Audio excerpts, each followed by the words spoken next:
Welcome, everyone. This is the first episode of what I hope will be many. It is the bottom of the third because, well, there's three of us. Huh? Pretty clever. Kirk Buchner, Jack Moore, Gil Florentino. Gentlemen, how are you? Great. How are you, brother? I'm doing amazing, man. Thanks for the audience, and we hope to continue to do the show on a regular basis. And you know, I couldn't think of two better people to do the show with you than these two gentlemen. Oh, much appreciated. Well, we got to see each other quite a bit over the last 2 weeks. Thank you both for being part of the baseball panel, where we did a roundtable discussion as to who we wanted and who we thought would get into the Baseball Hall of Fame in the veterans pool. And we know that answer. It's Jeff Kent.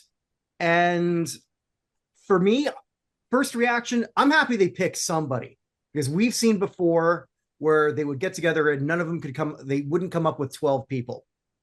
That's my first happy reaction. Kent's not necessarily my guy. I don't have a problem with him being in.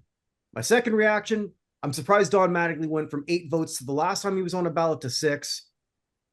But the biggest reaction, and I think based on getting to know the two of you, is if you took PEDs, don't bother applying to the Baseball Hall of Fame. They don't want you. Well, That's that. go Go ahead, ahead. Jeff. There you go. No, go ahead, Gil. I was extremely happy to see Jeff Ken go in. I've been campaigning for the guy for a long time because I think the Hall of Fame needs to be based not only uh, on the numbers, but also the position that you play should matter. You cannot be the second baseman that has the most home runs, and you're not being inducted into the Hall of Fame. I think the guy was, it's ironic that some of his best years he had as an offensive player had it behind Barry Bonds, but Mhm. we'll leave that for another day. I saw him play a lot. Again, Jeff was, I saw him play winning ball in the Dominican Republic at his early age. He got traded a couple of times with a friend of mine named Jose Luis Vizcaino from Cleveland and in from the Mets. And, I always, I always thought that he was an elite player at his position. Um, you know, Obviously, he also played in an era where all the guys were putting better numbers, but now that we know specifically what they were doing, and he was never being accused of using PD. So I was happy for him. Yeah, based on everything we talked about the other night, I go back to what I said the other night that if Bonds and Clemens aren't getting in, they're clearly of those 8 people potentially selected. They're Hall of Famers. So now I guess more and more we're seeing exactly what Gil just said. And Kirk, you've said it too, that apparently the PED thing is that thing. Now, the question also, though, is aren't there some guys that were rumored, sketchy? We get into that whole thing, but like throw that out. So, 2 guys of the 8 are out. Um, I can't say that I was shocked if only one guy got in that was Kent. I thought it might be Mattingly, but Kirk, as you mentioned, he's actually slipping now. I guess he slipped back some. But I agree with what Gil just said, and I brought it up that night we last spoke. I agree with Gil too. I do think there's a place. No left fielder in Major League history that played it every day ever turned the double play, stayed in on a double play, and turned it. Playing second base is a unique art. There is something to playing second that's different than everywhere else on the field. Offensively, throughout history, there have been some catchers who've been dynamite catchers. They may not have been the greatest offensive guys, but we know that they're Hall of Famers because of how they led to their team winning. So I'm with that. And I do agree that if Kent had the kind of numbers he did historically as to other second basemen, I'm not opposed to it. But I will say, as I said the other night, if you knee jerk asked me 4 weeks ago, do you think of Jeff Kent as a Hall of Famer? I really didn't. But God bless him. He's in. I'm fine with that. And as I mentioned the other day too, I always thought Mattingly was, but I guess the longevity thing catches up. And then we're back to the thing with Dale Murphy. So we're having that same thing, that same discussion. But yeah, I think that there's definitely been a line drawn that I don't think Bonds and Clemens are going to cross.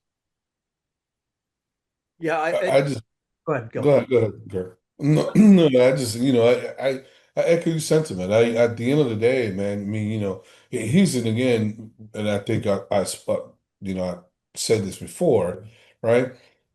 So I was looking at some historical data, right, about Major League Baseball. Okay, they want to pretend that this guy never existed. They wanted to pretend that Bonds, Clemens, and everybody, even Sosa, which by the way, everybody say, oh no, he wouldn't be a Hall of Famer without PEDs or okay. He had 13 seasons of 30 home runs. He's the only human being in the history of the game has three different 60 home run seasons. Him and Aaron Judge is the only people that hit 50 home runs in four different occasions. But I'll leave it at that. And also had 14 seasons of 100 RBIs or more. Also 4 seasons of 30-30, whichever you might want to slice it and dice it. But in 1998, Major League Baseball generated $150 million in revenue. You know what it was in 1999? $3.4 billion. So we wanted to act like this never happened. Get the money back to the fans. Why don't you give the money back to the fans? You made money on them. They want to act now that they don't exist. Well, I just said this on another show, and it sort of ties in with, I guess, something you were just saying a little bit earlier, Jack. Yeah, they want to pretend that the PED guys didn't exist, but everything sort of changed. And yes, they did let in some suspected people. Right. Jeff Bagwell, Mike Piazza, Ivan Rodriguez. The three ones that come to mind. Ivan Rodriguez, I believe Jose Canseco named in his book as someone he personally injected. But for me, and I wonder, and Gil, maybe you might have a different insight on this because you might have been there in real time. Everything sort of changed with the media once the people who were using it weren't that friendly to them, especially from a surly black man named Barry Bonds. That's right. Well, that's another thing. I mean, you replay the game. I understand the media has a value, but this is how ironic this whole thing is. Tell me why Carlos Delgado got 3.6% the first time he was in the ballot. 3.6%. And now the Veterans Committee just giving 9 votes for him to get in. So was he the people, a couple of people that vote that I had conversations with, all they told me is we did not vote for Carlos Delgado out of suspicions. Mm-hmm. Out of suspicion they use PED. And I say, wait a minute. So you mean to tell me that you have people that vote and literally 3% of you guys thought that this guy didn't belong in the Hall of Fame? But something though that I think goes on is in the first time Kirk and I met, we started doing shows together, and we got into this whole question of Hall of Fames and who's going to be involved. Oh, by the way, to clean up on aisle 6 the other night, it was the 57 Cincinnati Reds that had all their fans vote for him for the All-Star game. I went back and looked at it. So it was the 57, and they got 7 starters. They got 7 starters by stuffing the ballot box. But I'm a big Ted Williams fan, and I read Lee Montville's book, which is one of the saddest things you'll ever read about, the 3 failed marriages, things that happened with his kids, but he was the best hitter, I think, to ever. I just think he was, and he's a 2-war pilot. He's a badass. It's like Costa says, he is the guy that John Wayne played in all the movies. That's who Ted Williams is. But that being said, I've known some people that knew him personally. They said he was the #1 cursor in the history of the world. Like, he could curse like no one ever. He had a very abrasive personality. And what set him off about the press, and this was in a documentary I watched, when he first started playing, some of his family life issues he had was with his mom. His father was kind of absent, and his mom was in the Salvation Army and spent all of her time. So even though he's born in 1918, Ted Williams represented the first latchkey kids coming home from school and having nowhere to go, so he would go play ball. But I say that he had problems with his family. So in his first year in Boston, a guy writes what the hell kind of guy is this that he's not going back to San Diego to see his mommy and daddy thing? And it pissed him off. It's like, what the hell business is that of yours? So he's a young man. He is very intelligent. He's highly intelligent. And he hates the press. So I say all that to say this. I watched a guy's documentary on YouTube or something he put together. I researched the numbers. I didn't see a flaw in what he said. It's insane when you replay his career. The 5 years he missed the military service, and I'm just making this point with the press. He won 2 MVPs. This guy makes a solid argument for 8 that he should have won. One of them was ridiculous. It was the guy that like never made an all-star game again that beat him out one year. I think it was the guy with the Indians. There was just like some ridiculous choices. Now 41 with DiMaggio and Williams, you could go, hey, one guy hit 406 and the other guy had a 56 game hitting streak. I get it. But my point is, Williams even had, of course, we know this, writers that wouldn't vote for him for the Hall of Fame because, well, screw the bastard. We're not going to give him 100%. And, you know, that's happened a lot. Well, we can't let him have 100 or other people. But I say all that to say this. I do think, according to everything I know, and of course, Gil here knows so much more about Bonds, but I had a friend or two that played kind of with him in different organizations. I just don't think he was a super popular guy. I just don't. I mean, I know there's different ways of looking at it. Was he a hard worker, first guy there, last guy to leave? I get all that. But as long as we have systems where people who didn't play the game maybe have a resentment, that guy got blessed with this ability, I didn't, you know, I'm behind a typewriter, but that guy plays. And when you have the press against you, and I made this point the first time you and I did a show, Kirk, he was a piece of work, you know, grew up in Houston, but Dexter Manley was one of my favorite Redskins, and he missed on some Pro Bowls. And he got asked one time, he's like, why do you think you don't get to the Pro Bowl very often? He goes, because I talk crap to all the other players as I'm whipping their ass and getting the sack. I'm talking trash. And this is when the players voted. So then he goes, well, the player votes for the guy that he likes better. I'm an abrasive personality. They don't like me, so they don't vote for me. I don't know. He's getting 16, 18 sacks a year, and he's not, you know, he's not getting probably some of the recognition he should. So if you play in the league and the players vote for it, they're going to play favorites. If you let the writers vote for it, they're going to play favorites. And if you sufficiently piss off a group of people enough, I just don't think there can ever be a clear recommendation or representation. And I just bring up the Ted Williams thing to say, when you replay his career, he did miss out on a lot of recognition because the press hated him. Mm-hmm. But according to a lot of players, rightfully, I remember one of the stories, they said he came in the locker room and was like, what the hell is that smell? He goes, oh, the writers are up. And he would literally do that. And yeah, I mean, he went out of his way to piss them off. He did. He hated them. So he hated the press. Mm-hmm. And as it turned out, it cost him in recognition because, you know, when they're voting for people, they don't like him. They didn't like him. And I do think Bonds is wearing that. And I think Clemens is too. I think Clemens is definitely too. Because Clemens did, I think, too much thumbing the nose of, oh, really? I didn't do anything. And then, you know, the congressional testimony didn't come off as being, I just think there was a lot of things about Clemens that's not liked as well. I do think A-Rod might possibly be kind of resurrecting his image enough that maybe he might be. It'll be interesting to see what he gets on the modern thing. But going back to the whole writers and Bonds and Clemens actually had a better shot with the writers because they finished at over 60%. The veterans group is only have 2 writers. The rest are executives and former players. So, well, and that's the other side of the coin. So now you turn it over to players, and you got that's what we said the other night. You got Marshall, Pott, and Perez with quite a bit of age. God bless them. I love all 3 of them. But then you had guys that were somewhat contemporary or on the front ends, or they were their back end of the career, front end of these guys. Not power guys either. So we know they weren't juicing. So. Yeah. I mean, it wasn't like Jeff Bagwell was asked to be on that committee, was he? No. Could have been interesting. But I think the writing is definitely on the wall. They want them gone, which is why they put that 5 and lower rule in the first place. Mark my words on the next one, because in 2031, Bonds and Clemens and Sheffield won't be allowed on that one. So they'll only have one more shot, which presumably might be 2034, unless they change how they're doing that again, because this is only valid, this cycle, up until for the next 5 years, I believe. So my prediction on the next contemporary one, you watch them put Sammy Sosa on it, Mark McGwire and Manny Ramirez on it, just to get them out. Mm-hmm. And then once that's sort of been established, would we see an A-Rod?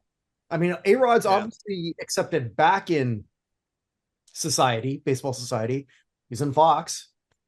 I think he's cleaned up his. I think he's a likable. I don't know anything about him.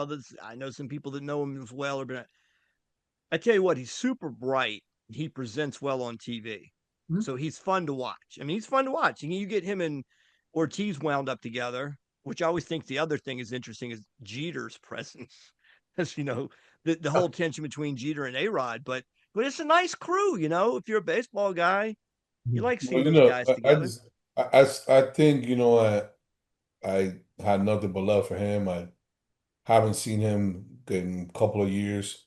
Um, Interesting enough, I talked to Cameron Diaz. Actually, when we went to Miami for my birthday, Jack, I a remember that. years, Yeah, years we read that ago. up. Yeah, you're So like, hey, guess who's outside? yeah, I ran into Cameron Diaz, and she was very gracious, and I thank her for that. But Abra has always been an elite player. Yeah, Um, Again, it's just saddened to me that still some of the greatest ball players that ever played this game are not going to be in the Hall of Fame. And to me, with the conversation, you can go many ways with the Hall of Fame. I can make a case that the first two classes of Hall of Famers never played against the best players. Very true. So yeah, their yeah. number was skewed by that, right? So is it morally wrong to be a racist? Right? So again, we talking about the game of baseball. I'm not telling you don't put an asterisk next to it, don't have a special win for them, but only the elite of the elite that took performance enhancing drugs achieved those numbers that they achieved. We have many guys, but again, also too, Major League Baseball was involved in covering those players that the names were never revealed. And then, like I said before in the show, they're not going to cover the names of bums or the last guy in the bench, who guys are had short careers. No, those were elite players. And faith will have it that the 12 names that they did blasted were some of the guys were elite players. So you know, the whole Baseball Hall of Fame is going to have to decide whether they want to do. I was a proponent before that they need to change the voting. 25% the riders, 25% former players, 25% the fans, and 25% executives, and it still go to an 80% scale. Which again, you have a little bit of everything that is going to. I think the baseball writers were given too much power. If they didn't like you, I would like to still know who was the guy that voted that Pedro Martinez was not a Hall of Famer. Take that guy's boy away, or Ichiro Yeah, Suzuki, not a Hall of Famer. Like, who are these people voting? yeah. But again, maybe the Some still East get to German write. judge, maybe the East German judge is back. Well, in some cases, too, I think once you get that vote, you're kind of grandfathered in, even if you're not an active writer anymore. Mm-hmm. Presumably, if you're not an active writer, there's a good chance that maybe you're not even an active baseball watcher anymore. Don't know. It's sort of like when was it Diane Feinstein? Someone they had to roll her up near, Oh, yeah, yeah. yeah. And They were what am whispering I in her voting ear, again? "What this I do?" don't know. Yeah, yeah. No, no, that's Not to make exactly this what a happened. political show, guys, because I really don't want to.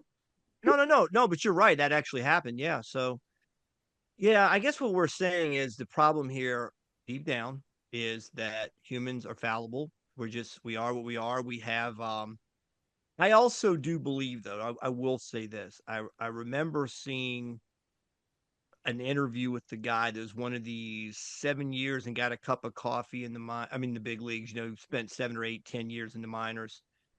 And his take was, he said, I looked around the locker room and I saw a lot of guys injecting. I saw guys doing it. And for my health and my family and all, I didn't put up the numbers other guys did that broke out of the minors and got the big league chance. And I know from being around some people, Gil, I think you would agree with me. There were guys that were on situations thinking, what do I do? My long-term health, or maybe even some to do with my integrity, or do I cross this line?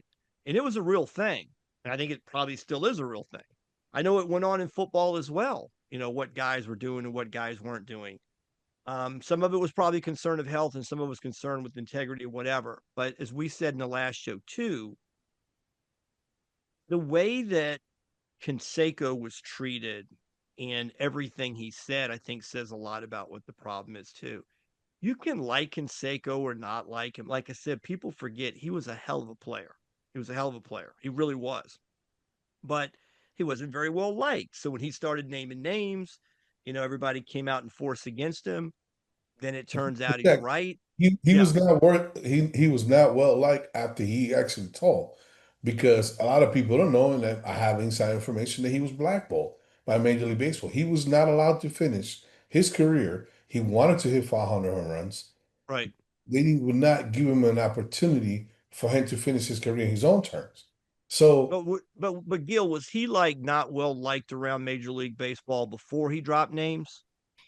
Um, I could tell you that being in clubhouses and being in Latin America, we idolized Canseco.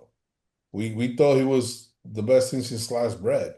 Um, was he is he different? Yes. He was dating people outside of Yeah, the game of yeah. baseball that some guys were jealous of. The guy had an accent. The guy was a Cuban immigrant. At times he preferred to listen to Spanish music. Um, I was present where there was a baseball fight uh, in a clubhouse because a Spanish person put some music, and one of the pitchers, who was a Hall of Famer, and grabbed the bat and smashed the radio right in the San Francisco um, Giant Stadium, right? Hmm. So you have all those things, and it's culture shock too. I mean, but bottom line, man, is when you saw Canseco hit 40 home runs and steal 40 bases, Yeah, he was a physical specimen. absolutely. Obviously afterwards he threw people under the bus. He felt rejected. This is a guy who was to this day is still doing shows about who can hit a softball longer than anybody else, and he's He's that's boxing too. I think he's done some boxing. I think he's done some yeah. I mean, boxing events, and he was yeah, just trying to make money. yeah, He's exactly. just trying to Right. make money, and he was doing all the stuff too that other people don't like. But like I said before, if you try to build a baseball career, maybe I mean a choir, you might not have Jose Canseco. You might not have Barry Bonds, all right? Maybe you didn't have Ty Cobb, right? And Ty Cobb was known to big, you know. Um, Well, and that's even come into question. There's a whole new range of people that are saying that but again, Al, that's the but thing. that's another point though. Al Stump, who famously wrote what led to the Tommy Lee Jones movie about Cobb, was all manufactured bullshit because he didn't like Cobb. Like Cobb cut him off at the knees a little bit about how much authority he was going to have in the writing of the book or whatever, and so he just basically, this was the story. This is what's being argued. Cobb's father in Georgia that was in the legislature was actually very progressive, and they said a lot of the things as to Cobb and race were totally blown up. Or there's even, like I said, there's a whole resurrection that maybe Cobb wasn't the bad guy they made him out to be. I don't Exactly. know. Yeah, there's Yeah, actually, I was doing my own little research on that too. So there are articles like from back in the day where Cobb was pro integration. yeah, yeah. I've heard all this. Yeah, that he wasn't at all who they made him out to be, and that movie was a real hit piece. But he's what, 60, or well, at that point probably 40 years gone. He died in the early 60s. So, yeah, but it become, did he, the thing, did he once kill a man? Did his mother kill his father? Which I think there was a trial over that. But did he sharpen his spikes and purposely slide into people? And, that's what I grew up with, that Cobb was a great player, but a horrible human being. And then, that's all we ever heard. So I don't know. But what he did in the field, man, it was just, his numbers are there. You can't take that away from him because of how he was outside of the game, whether he was a Right, bigot or not. I mean, right. I mean, we like to use military sometime here in this country when we want to, but the men and women of our military has given us the right to have an opinion and to agree to disagree and to have healthy debate. I still think that the Hall of Fame has a problem. Baseball clearly has a leadership issue. Not only general managers, commissioner, they have a problem.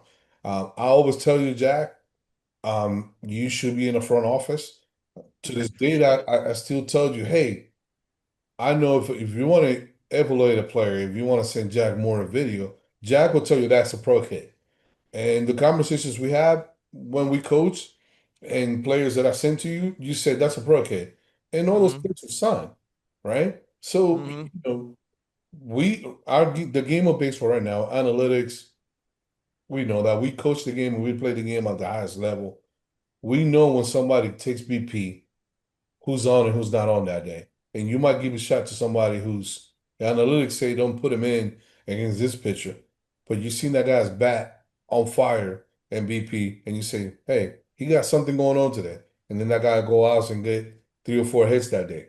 So that's missing from the game, and sometimes it's hard for me to watch.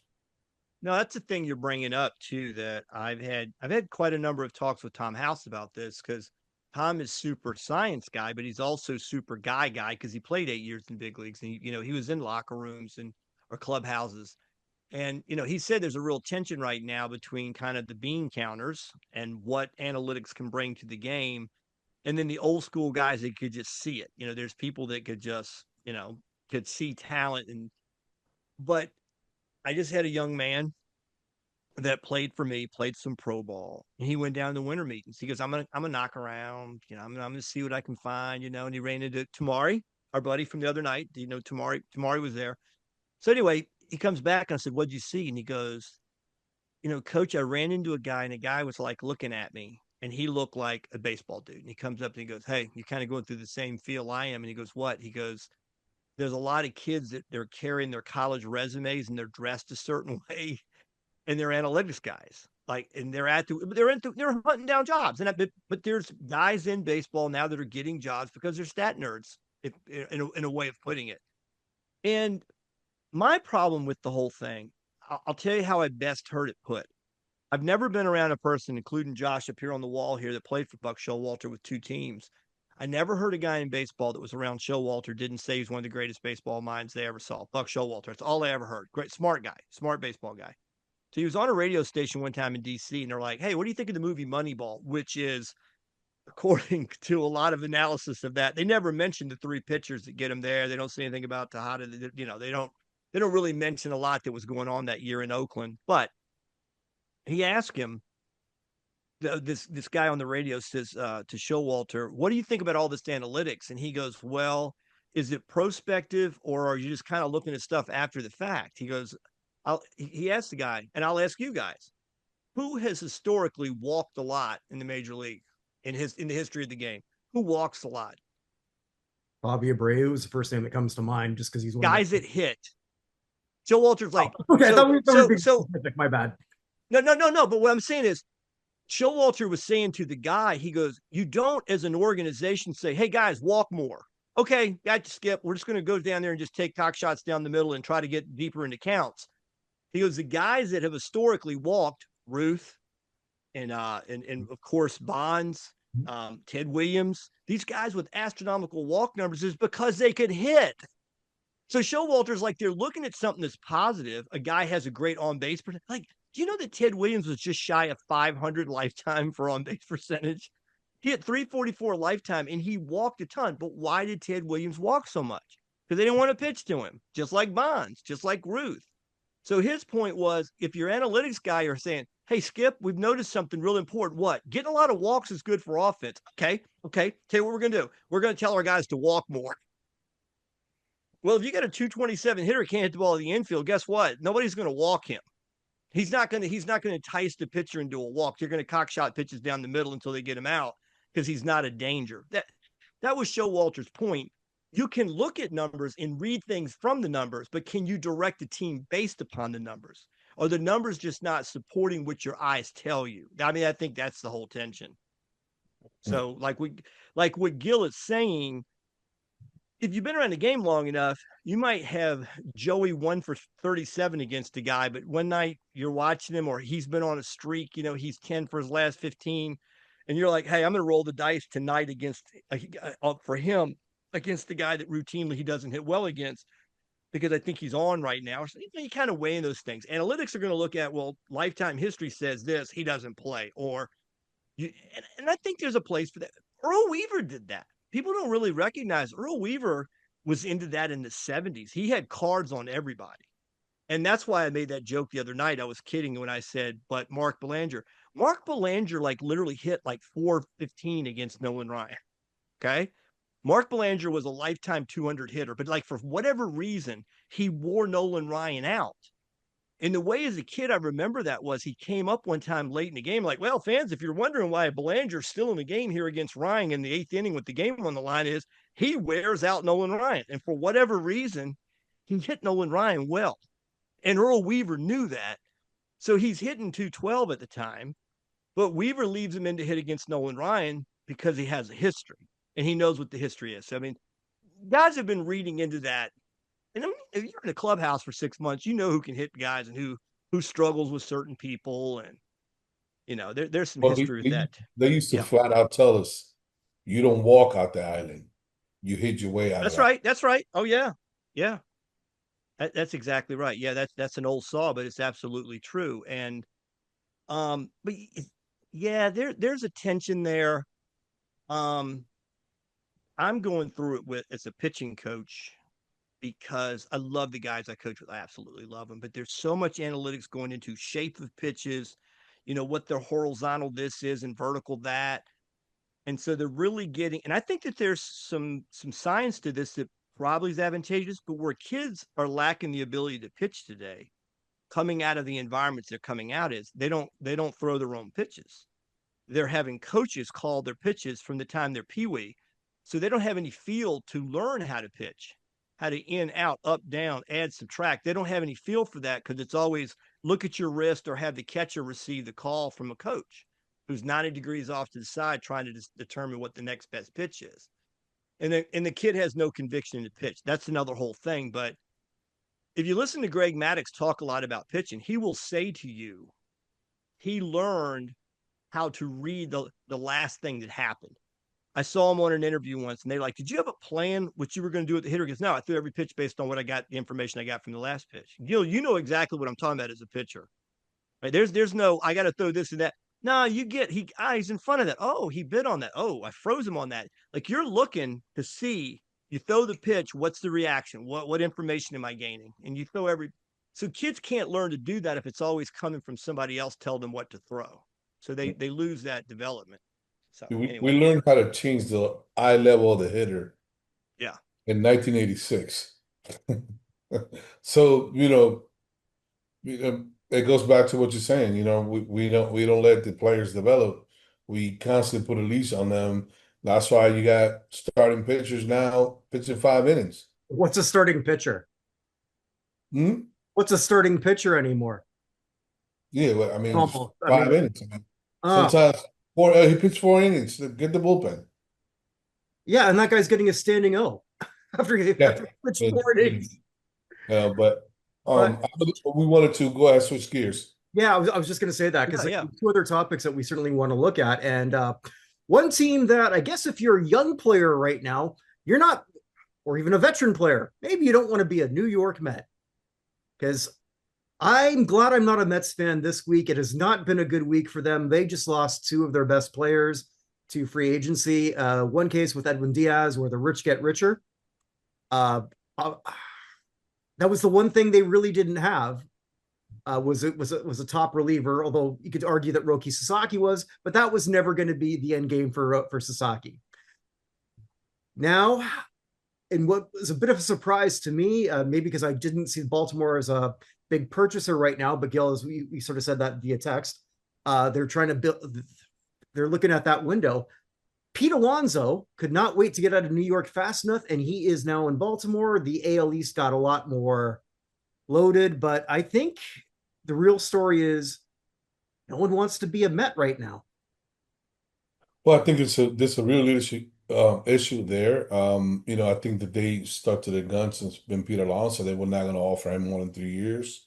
Last year when they signed him, you know, he opted out of the deal, which essentially when he walked away from $24 million this next season that he was going to make. You know, the Orioles gave him 5 years for 155.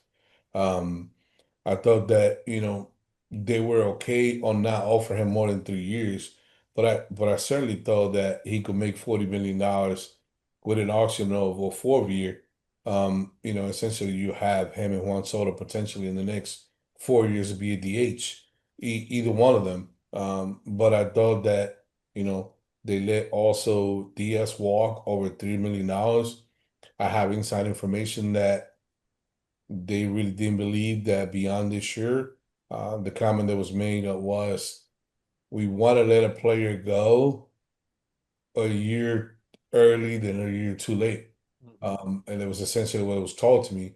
The difference of $3 million on a guy who's, the cybermetrics that they're using, hey, he's losing spin, he's losing arm strength, he's not, he's per 9 inning a strikeout was the lowest in his career. So you know, if I was a Met fan, of course I would be disappointed. That Brandon Nemo too, has been a Met, the longest Turner Met, right? So, I think that the general manager um has gone to the owner and said, hey, let me run the show. The owner staying away and let him make the decisions. I pray for him and the Mets fans that they do sign Bellinger and they sign a couple other players that they have in mind. But there's rumors out there that Juan Soto and Lindor didn't really get along necessarily. The other players were in the mix of that. We know Lindor had almost a fight with Jake McGwire. But that goes back to, and nothing against their manager, but it goes back to leadership for me. Can you guys explain to me why Ozzie Guillen or Willie Randall don't have a job right now as a manager? Joe Madden, why does he have a job now? I think that when you have players that don't get along, um, you have a leader, an old school guy to get in between those two guys and say, cut it out. The most important thing is winning. You don't have to be best friends when you get out of the field, Right. when you leave, but you need to bond together and be leaders of your team. I will not have that. Unfortunately, that has spilled over. I was told too that Edwin Diaz, his brother, who was with the Dodgers for a couple of years in the minor league system and was released, was very, very pleased at how the Dodgers treated him and give him an opportunity. So that was also an incentive for Edwin Diaz to go out there and run with the Dodgers. Yeah, I was watching a guy today, an analyst, talk about the whole Mets situation. He goes, part of the problem they have is there may be a real tension on the fan side, and it's kind of a question of the measurement of, do they really care? Okay, say they do, probably to some degree, but now they've kind of painted themselves in the corner of that. They start going after some other people, and they use some of what they have in prospects. It never looks good, because then it's like, wait a minute, you let this guy, this guy, this guy go, and then you gave up our prospects to get another guy, from some other organization.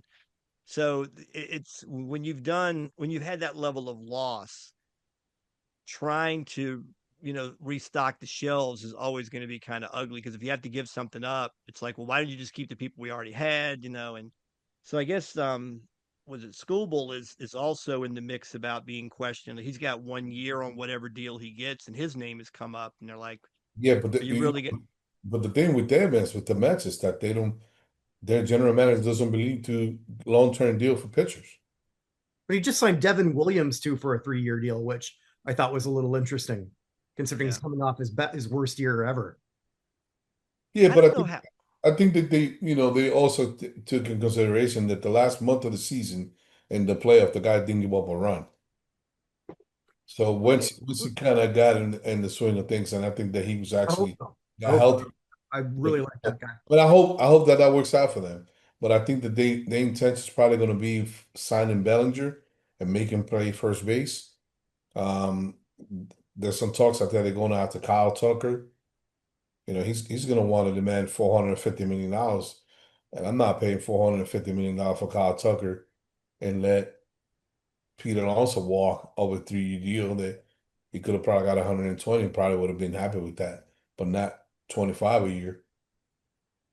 The other thing I think about all the time with all of this is, I got so much time on both of you. Probably, I don't know, Kirk, maybe a little bit more on time on you than I do on Gil, but I'm you 50. go back. I don't know. Okay, I'm 63. So I mean, I remember free agency being a thing, like becoming a thing. Um, like I remember when Bill Campbell signed with the Red Sox and literally had a nervous breakdown. He made $35,000 one year with I guess he was with the Twins originally. And then the free agency thing started. And the next year he's making $1 million and he's like melting down. There's a story about how emotionally, but we're thinking $1 million in 1976, right? It's a whole different world. Like that'd be 20 million now. But the point was guys went from this making maybe 2 or 3 times what the average guy was making on the street to millions overnight. And then it was the justification of, can anybody make that kind of money? But then we started seeing the teams changing. So I was just thinking about when you think of the Big Red Machine, which I still think was the best team I've ever seen. My 75 Sox that played against them were pretty good, but you're talking about not having a weakness. Where did bench come from? The draft. Perez, to my knowledge, Gil, maybe tell me that. I think Cuban, right? I think he came up with the Reds. Joe Morgan came from Houston. He'd been through Houston first. Rose was definitely a Cincinnati guy. Concepcion, to my memory, was only Cincinnati. Yes. Foster came from somewhere.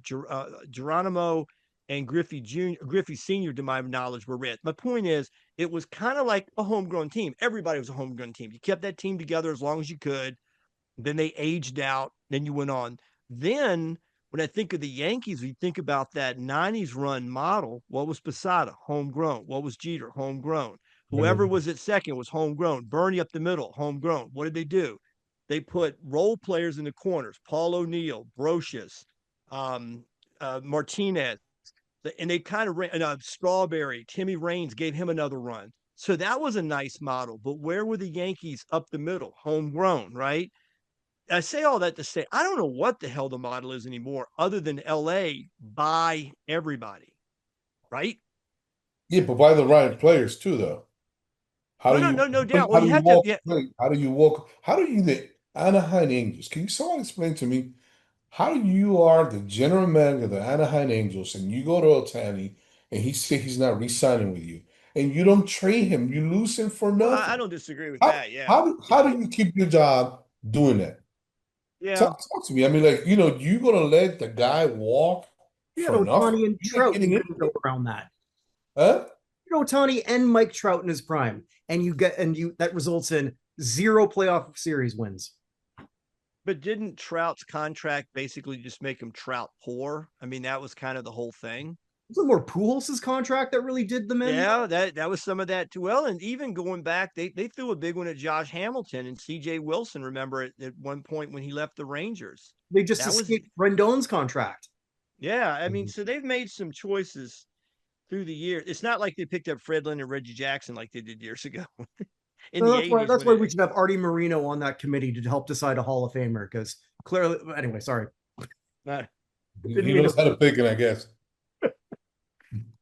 But yeah, it's I didn't mention this though before in our little group though, but since we're sort of here, one big signing that sort of catches my eye, and maybe I'm wrong in this, Kyle Schwarber is just re-signed with the Philadelphia Phillies. Schwarber is, I think it's safe to say, is a very one-dimensional player, but that one dimension he does exceptionally well. Yeah, really good. I feel like he's like one injury away from being Chris Davis. I hope I'm wrong. Obviously I got nothing against Kyle Schwarber, but that's a lot of money for some. The Orioles wouldn't made a run at him. So that's another thing. The Pete Alonso was a secondary. They made a run at Kyle, and they ended up getting him. The Phillies did over the Orioles. But, I mean, if the guy's going to hit 45, 50 home runs and drive 100 runs, I mean, that's just, you need to have him. And you got Harper in there in that team. So Philly needed to sign him, honestly, to be able to have a chance. Yeah, and I'll tell you a little bit on this. Wonder long term how that's gonna play out. But we'll see. He's not in the field much, so hopefully he's gonna stay relatively injury free. I'm hoping. I'm looking right. I hope too for Philly fans.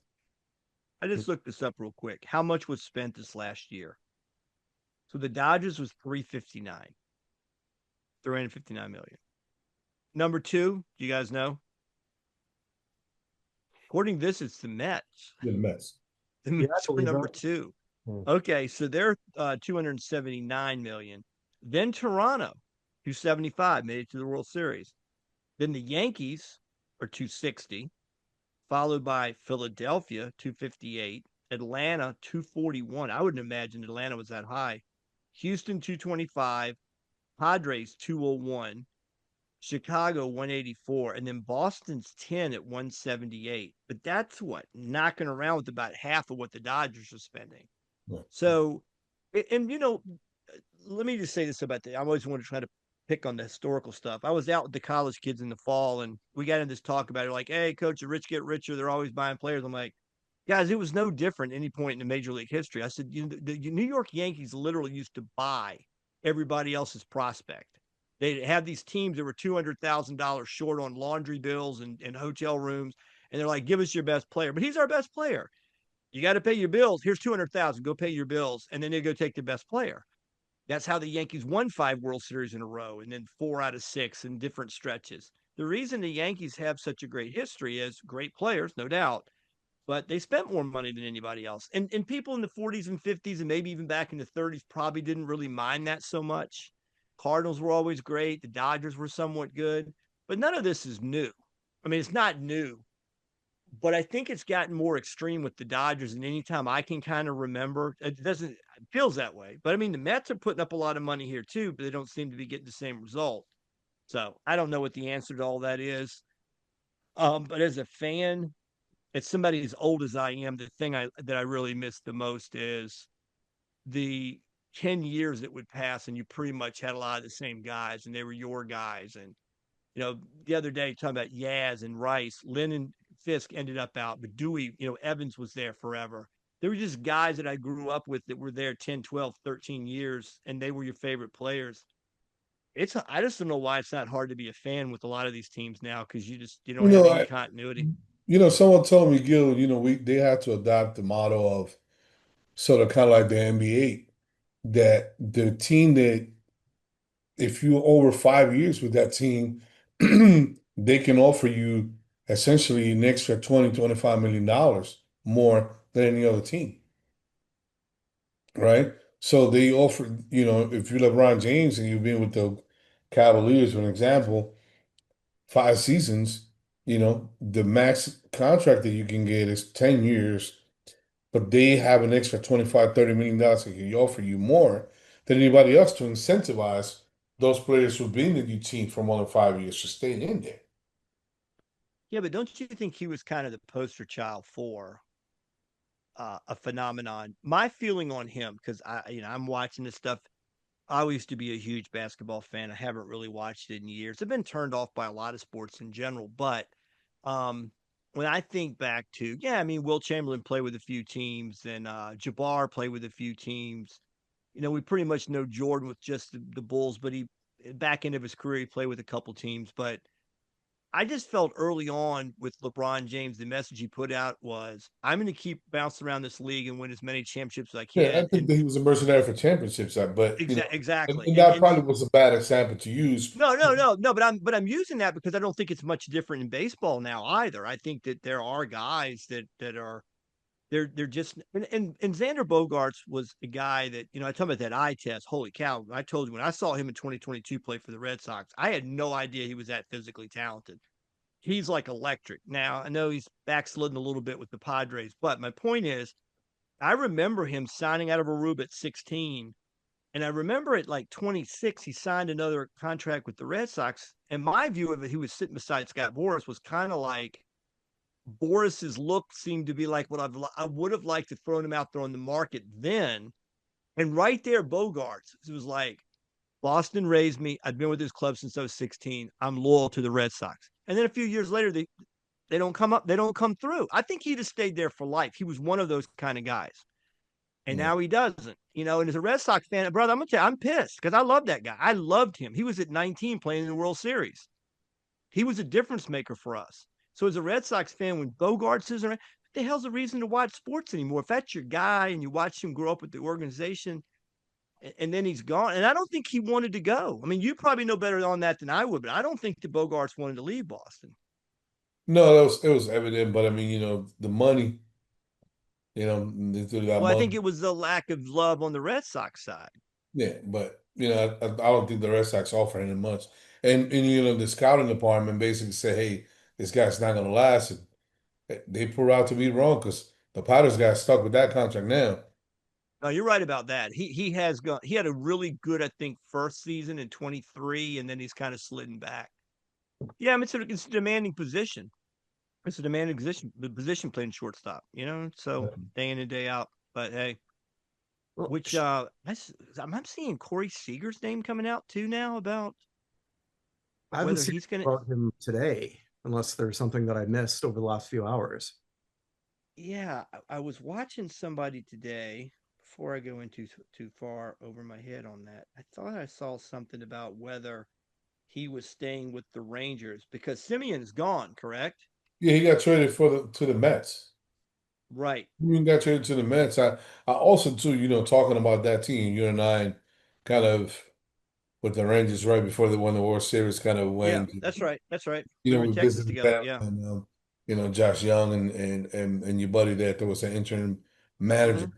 Hmm. But I thought, Corey Seager, I mean, he was the real deal for me. Oh, I Uh, love him. I love him. He's a Charlotte, North Carolina or North Carolina, Kannapolis, I think actually, but yeah, he's a North Carolina kid. Yeah, I'm a big fan of him. Big fan. Adolis But Garcia too is a free agent. Who's going to be a bargain for somebody? yeah, now what is he about? 30, 31 now? I believe it's 31. Okay. I like him. Boy, man, first time I saw him, you remember I was like, whoa, I don't know about that guy, but because he was released by the Cardinals, waived, and I mean, like he didn't have the best history up until he turned it up with the Rangers. But Yeah, I mean, yeah, I think he'll do well. I think he'll be the Tim Grisham of last year. If somebody will sign him, pick him up, he'll hit 25, 30 home runs. And he's versatile. He could play multiple positions in the outfield. So, Well, I think we got one more topic that we wanted to get into, yeah. if yes. that's all right. Gil, you've got some inside information about Team Dominican Republic, and I don't know about the two of you. I'm super excited, actually, maybe more excited for this year's World Baseball Classic than in previous ones because we're seeing a lot more opting in from some big names, especially Team USA. Aaron Judge is going to be there. Cal Raleigh is going to be there. They've shown who they right now who they have. They don't have the only thing they don't have loaded is at first base, and eventually they're going to have somebody there. We know that it's not always the perfect tournament because they do enforce pitch counts. Saying that, one team that always expects to do good is Gil, your home country, the Dominican Republic. Yeah, so this week, Albert Pujols had a press conference, as many of the teams did. They kind of announced the roster and kind of talked about the classic, who was in it. And Nelson Cruz is actually the general manager for the Dominican Republic team, and Albert Pujols is the manager who, by the way, won the championship last year in winter ball and won the Korean World Series in consecutive tournaments. So his only first shot to be the manager. So he won a Korean World Series and he won a win to lead the Escogido Lions. So Enrique Rojas, who's the representative of ESPN in the Dominican Republic as far as reported news, asked Albert Pujols if Robinson Cano was going to be in the team, which Cano has stated that he would like to go, and then he's not done with baseball. So Albert Pujols is right. So he said no, man. We don't have no room for Robinson Cano on this team. Who we gonna leave out? Cattell Marte or Ellie De La Cruz or there's some serious baseball players that could be in any other team, but they don't, they can't play in the Dominican Republic team. The roster is too deep. So the controversy and that has caused a real controversy in the country. People talking about it. No, Albert Pujols doesn't have the right to talk like that. And I'm like, okay, that guy hit over 700 home runs, over 3,400 hits. He's the second all time in RBIs. He has earned the right to talk like that. But again, it wasn't really nothing to be dismissive. He wasn't being disrespectful. He said, "Hey, Cano is my friend, but we don't have room for him." Guys, he 3 years ago went and they brought him into the classic, and it was apparent that he was done by then. Now 3 years later, he's gonna take somebody's spot in the roster who's a young guy who probably is a star that deserves to be in the team. So again, there has the interview, if you guys pull it up, I mean it has already over 500,000 downloads in that YouTube video. But again, the controversy for me is none. I didn't see it as a disrespect, and I don't think I know took it that way. But the press has made such a big deal, basically saying who's Albert Pujols to make those decisions when the general manager is Nelson Cruz. Then they have Emilio Bonifacio, who's plays in the Winter League. He's a speedy guy still, but he he probably played like 5 or 6 years in the majors, and he was a good player. But he's also then in decline. You're not gonna put that guy in there and take somebody out. Um, and they have got some players who now want to participate. I know Teoscar Hernandez is not going to go and play. I know Rafael Devers is not going to play, even though he also, too, I heard today that he might have some legal issues coming up for an accident that he had yesterday. But, Albert Pujols, to me, and obviously I have a personal relationship with him, but I don't think it was disrespectful at all. Are you saying, so let me catch up on this, Cano still wants to play? Yeah, he wants to play in the World Baseball Classic. Right. He plays second base. So who you gonna take? You're gonna take out Ketel Marte, who just was an all-star? Right. Well, I was Who just you looking. who I mean, you he's gonna who 40. you gonna take out? Ellie Yeah. De La Cruz? All right. So You're gonna take out Jose Ramirez to put Jose Canó in there? No. All right. So if Nelson Cruz is by the way, my boy Josh up top absolutely loved him. They played together, and And Nelly's a great guy. man, he loved him, man. That was one of his favorite teammates. Anyway, um, was there any word on what his take was on that whole thing? Like, was if okay, he's the general manager, should that have been his choice? But would he not have Well, agreed with Pujols? that's what Paul said in the press conference. Say, hey, no, we had discussions and they have pre-qualified a certain amount of players. So pretty much Paul say, hey, you know what? I'm going to be the manager. I don't pick the roster. The general manager does, but he said flat out that he said no. No to Robinson Canó. Has Cano been your coaching knowledge, anywhere? Yeah? Has Cano been coaching anywhere? No, he's been playing.